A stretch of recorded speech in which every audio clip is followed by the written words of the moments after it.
Selamat datang di mata pelajaran IPS. Hari ini kita akan belajar tentang IPS. Jangan lupa subscribe ya. Oke.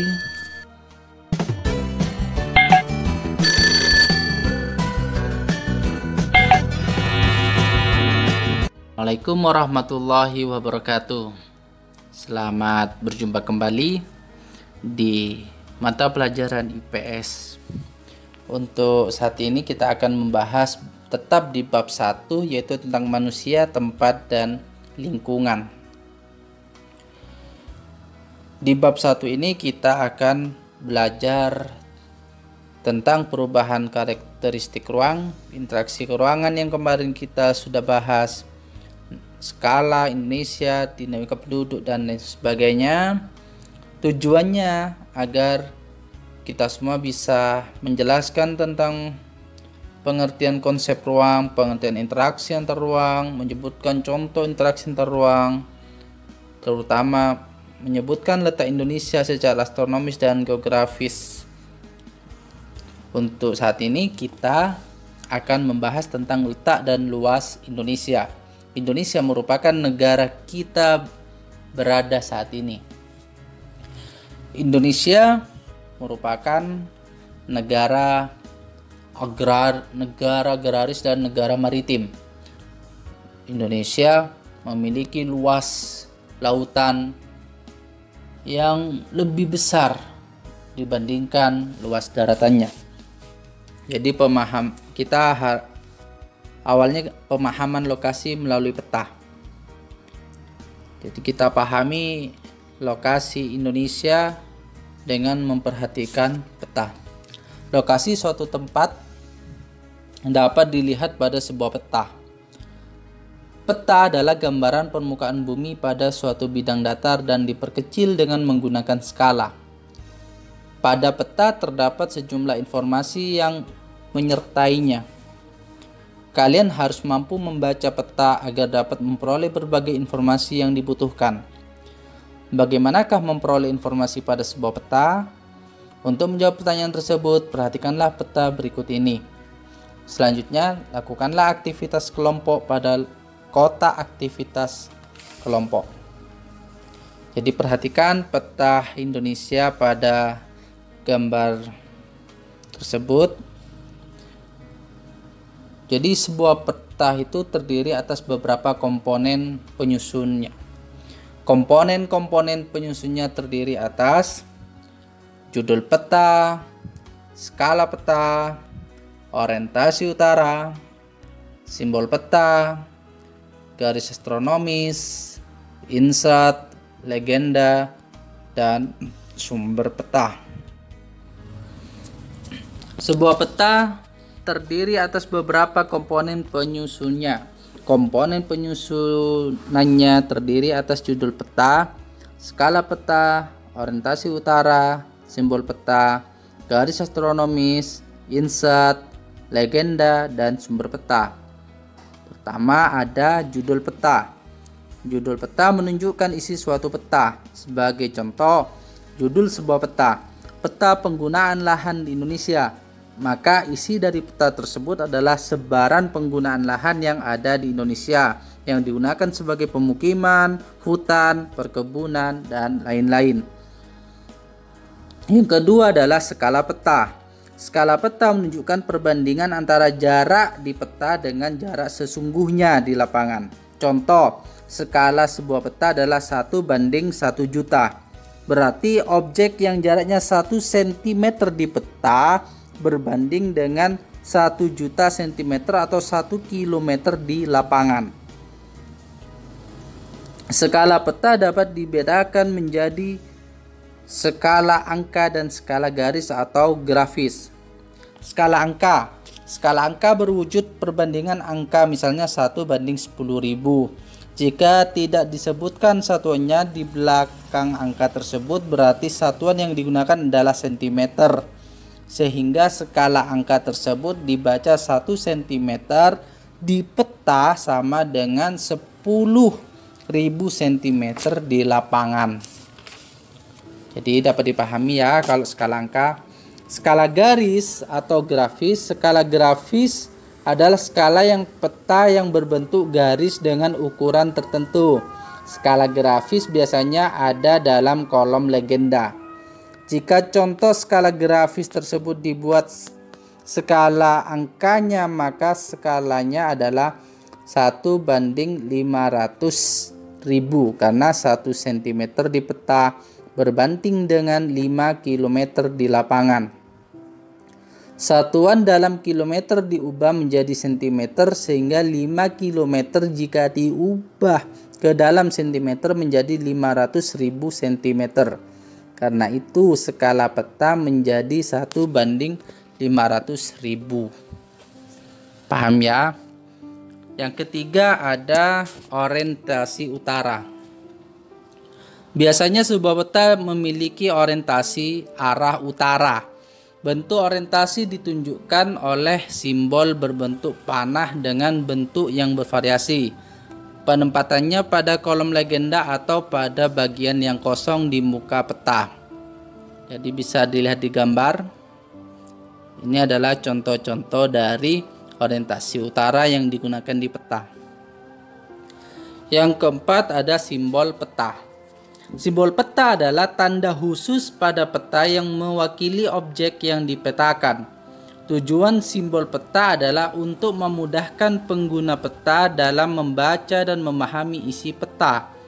Berdasarkan bentuknya, simbol peta dapat dibedakan menjadi: pertama ada simbol titik.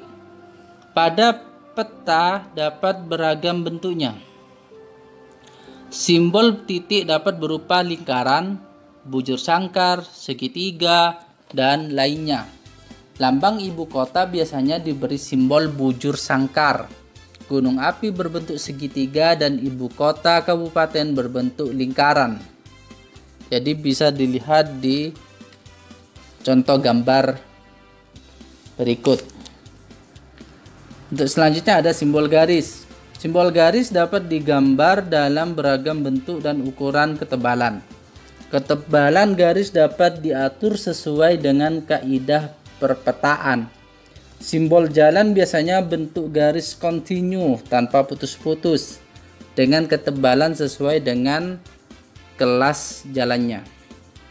Jadi bisa dilihat di gambar ya untuk contoh simbol garis. Simbol warna. Simbol warna digunakan pada peta dengan aturan tertentu. Tidak sembarang warna dapat digunakan untuk objek-objek tertentu karena ada aturan perpetaan. Misalnya warna perairan seperti sungai, danau, dan laut diberi warna biru. Jalan diberi warna merah dan lain-lain. Warna ketinggian dan kedalaman disesuaikan dengan objeknya yang menunjukkan adanya perubahan secara teratur dan seterusnya. Misalnya, kedalaman laut diberi warna biru dengan tingkat perubahan yang teratur dari biru terang ke biru gelap. Jadi bisa dilihat di contoh gambar. Ini adalah simbol warna sesuai dengan kaidah-kaidah perpetaan. Untuk selanjutnya ada simbol area. Objek yang digambar pada peta biasanya berupa ilustrasi dari objek yang ada di lapangan.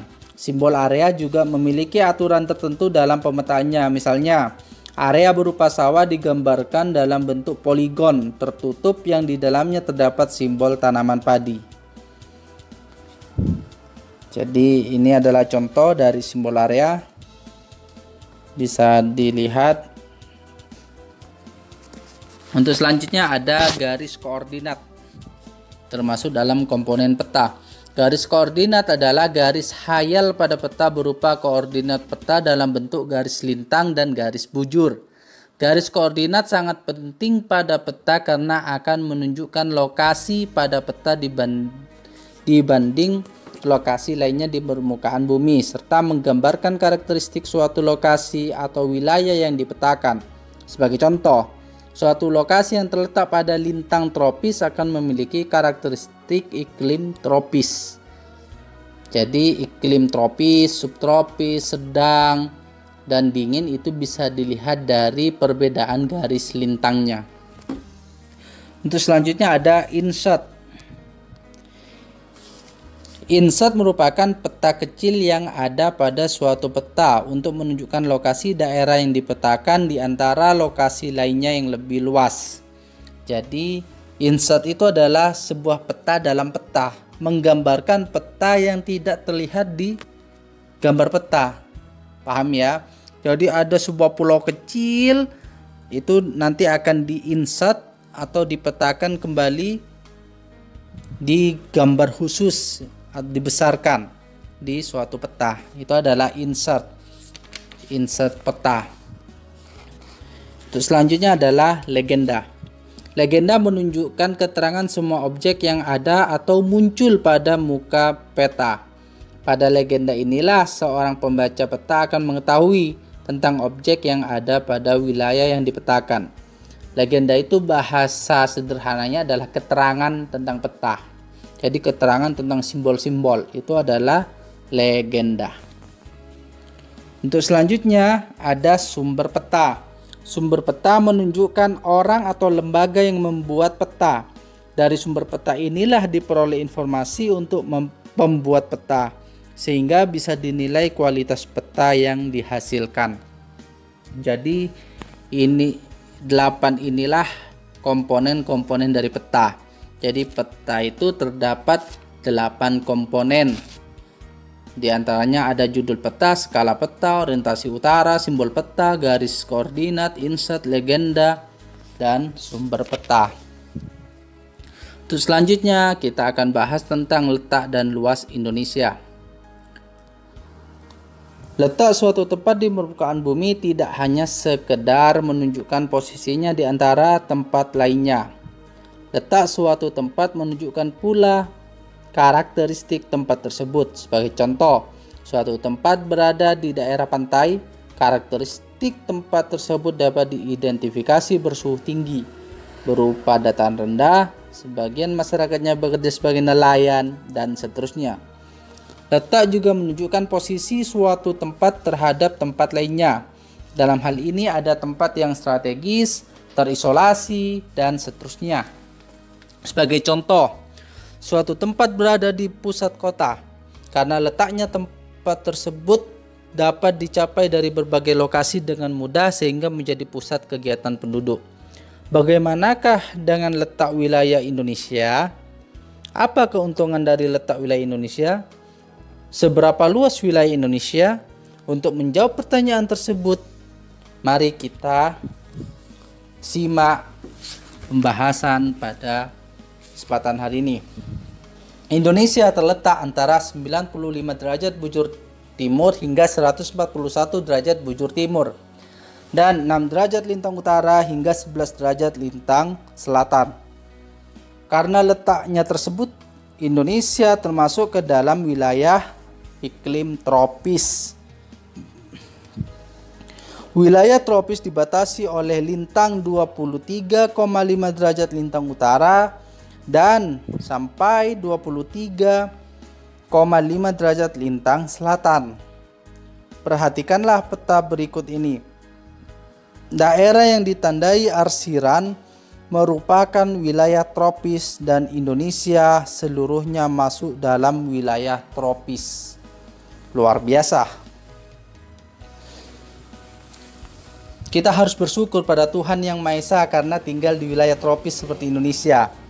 Kenapa? Karena sinar matahari selalu ada sepanjang tahun dan suhu udara tidak ekstrim, tidak jauh berbeda antar musim, sehingga masih cukup nyaman untuk melakukan berbagai kegiatan baik di dalam atau di luar rumah.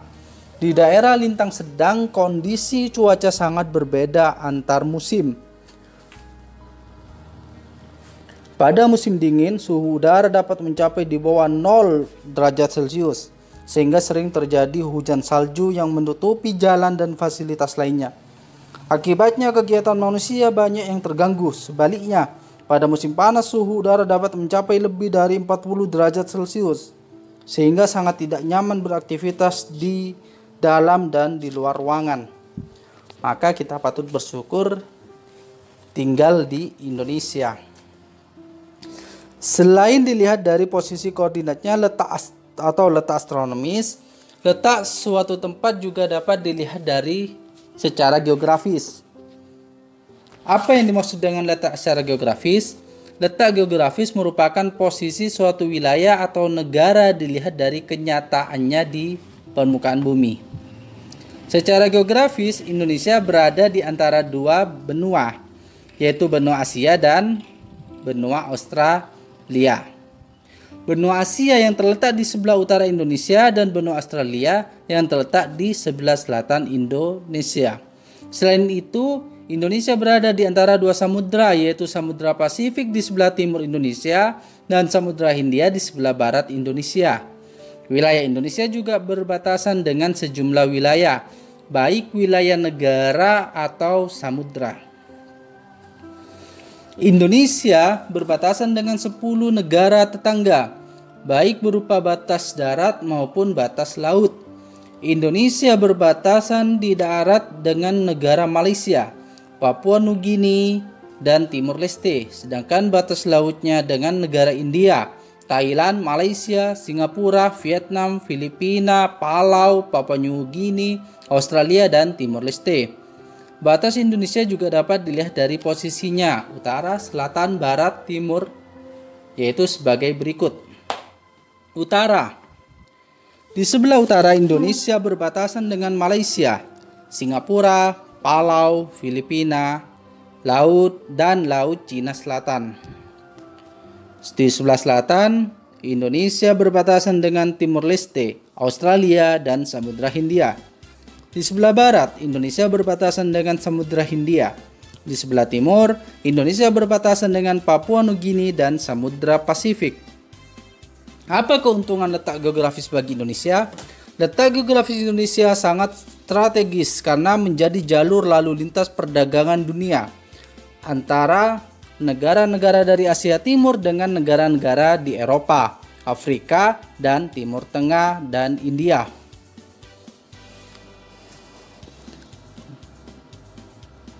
Kapal-kapal dagang yang mengangkut berbagai komoditas dari Jepang, Cina, dan negara-negara lainnya melewati Indonesia menuju negara-negara tujuan di Eropa.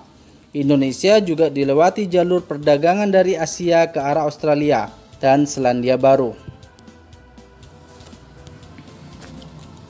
Letak geografis memberi pengaruh bagi Indonesia, baik secara sosial, ekonomi, budaya,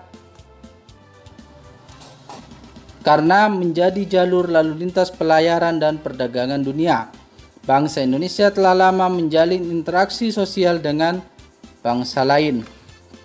Interaksi sosial melalui perdagangan tersebut selanjutnya menjadi jalan bagi masuknya berbagai agama ke Indonesia seperti Islam, Hindu, Buddha, Kristen, dan lain-lain.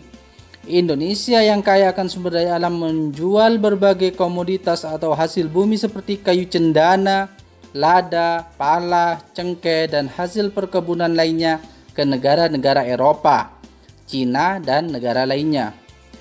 Negara-negara lain menjual berbagai produk barang seperti porselen, kain sutra, tenunan halus, mesin, dan lain-lain ke Indonesia. Selain keuntungan letak geografis, Indonesia juga memberi dampak yang merugikan. Budaya dari negara lain yang tidak selalu sesuai dengan budaya Indonesia kemudian masuk dan mempengaruhi kehidupan budaya bangsa Indonesia, misalnya pergaulan bebas, kesantunan, dan lain-lain. Selain itu, Indonesia juga rentan terhadap masuknya barang-barang terlarang yang diselundupkan seperti senjata api dan narkoba. Jika kamu perhatikan peta jalur perhubungan dunia, tampak banyak alternatif rute pelayaran dunia. Jalur pelayaran tersebut melewati sejumlah selat di dunia. Selat mana saja yang dilewati, tulislah nama-nama selat dan nama negara yang menguasai selat tersebut. Walaupun tampak rumit, rute pelayaran utama core rute pelayaran dunia relatif sederhana, yaitu menghubungkan Amerika Utara, Eropa, dan Asia Pasifik melalui terusan Suez, Selat Malaka, dan terusan Panama. Perhatikanlah, Indonesia dilalui oleh jalur pelayaran utama dunia. Jalur utama tersebut merupakan jalur pelayaran perdagangan paling penting dan melayani pasar utama dunia. Di samping itu, terdapat rute pelayaran pendukung sekondari rute yang melayani pasar yang lebih kecil. Perhatikanlah, selain dilalui jalur utama, Indonesia juga dilalui oleh jalur pelayaran sekunder. Indonesia berada di benua Asia yang saat ini perkembangan ekonominya sangat cepat. Pernahkah kamu mendengar tentang kemajuan yang pesat dari negara Jepang, Cina, Korea, dan Taiwan? Kemanakah mereka menjual produk-produknya? Jalur mana yang mereka gunakan untuk mengirim produknya? Lautan dan negara mana saja yang mereka lewati untuk mengirimkan barang ke Australia, Eropa, Afrika, dan Asia Barat Daya? Amati peta jalur perhubungan dunia untuk menunjukkan negara-negara yang dilewati jalur perdagangan tersebut. Jika kamu perhatikan peta jalur perhubungan dunia, tampak negara-negara Asia Timur seperti Jepang dan Korea Selatan menggunakan jalur Selat Malaka untuk mengirimkan barang-barang ekspor ke berbagai wilayah di dunia, seperti Afrika, Timur Tengah, dan Eropa. Demikian halnya dengan negara-negara Eropa yang menggunakan Selat Malaka untuk menyalurkan ekspornya ke berbagai negara di Asia. Keuntungan posisi Indonesia juga dapat dilihat secara geologis. Indonesia berada pada jalur pertemuan 3 lempeng, yaitu lempeng Eurasia, lempeng Pasifik, dan lempeng Hindia. Posisi tersebut membuat Indonesia memiliki banyak gunung api. Keuntungan dari letak geologi seperti ini adalah beragamnya potensi sumber energi dan mineral. Selain letaknya yang strategis, Indonesia juga memiliki luas wilayah yang tergolong besar. Badan Informasi Geospasial menyebutkan wilayah Indonesia terdiri atas daratan seluas 1.922.570 km persegi dan perairan seluas 3.257.483 km persegi. Jika dibandingkan dengan wilayah lainnya, maka luas wilayah Indonesia atau daratan dan lautan kurang lebih sama dengan Eropa atau hampir sama dengan Amerika Serikat atau Australia. Daratannya terdiri atas 13.466 pulau. Wow, yang menjadikannya sebagai salah satu negara kepulauan terbesar di dunia. Banyaknya pulau membuat garis pantainya juga sangat besar, yaitu mencapai 99.030 km.